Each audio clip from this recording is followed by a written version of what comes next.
Alright y'all, so I'm back attempting to do this ABS module right here, but I need to drop the washer fluid reservoir. So at this point, I decided to go through here. Alright, so the new one, or new to me, is new to this car is in.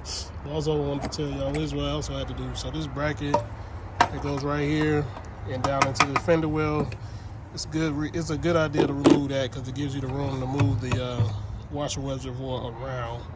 So trying to tighten everything back up, and then hopefully I have time to do the initialization. If not, I'll do it tomorrow. All right, so finally I got all my bolts out. Try to separate this nice and easy. Go straight back. Straight back. Come on. Come on. Don't tear nothing up. There we go. There we go. Alright. Old one is out. This is the old one. Here's your part number. In case you want to look that up. We got a QR code on this damn thing.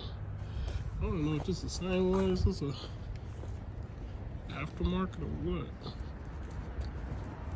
I got one that I sourced from the junkyard, salvage yard, whatever. Let's see. It's made by the same people. This one got a QR code on it. This one got one too. It's the same.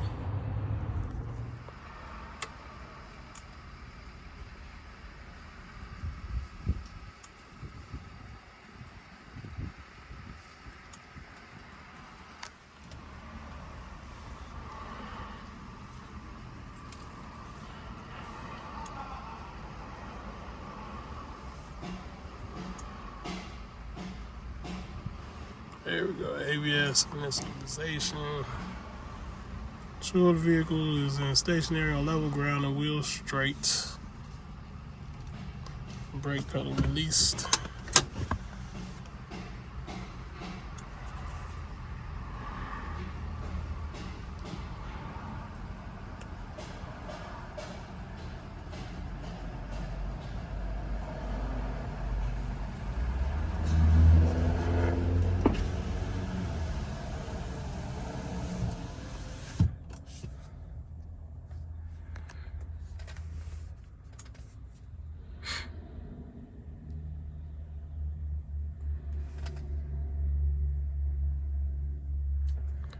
Stationary on level ground.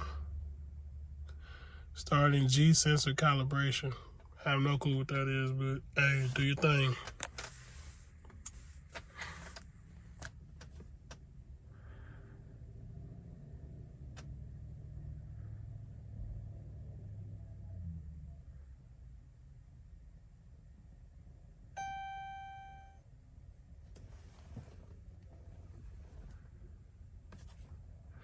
Please cycle ignition. Press OK when complete. Okay. Off. On.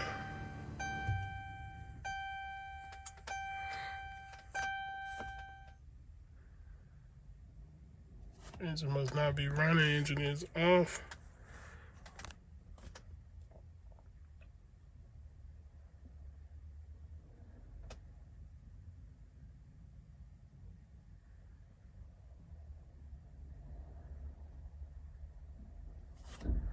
Test complete.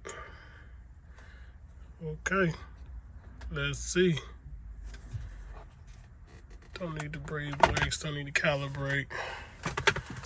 Going to, oh damn, the light is off. The ABS light is off. But my check engine light is on. Press brake, put in the gear. Yeah. Let me clear my mess, and I'm gonna try to clear this engine code, and then we're gonna see if it comes back. But my brake light is off, traction control light is off, so that did the job. The check engine light should be, well, I didn't clear the code, so it should be residual. We're gonna check and see though.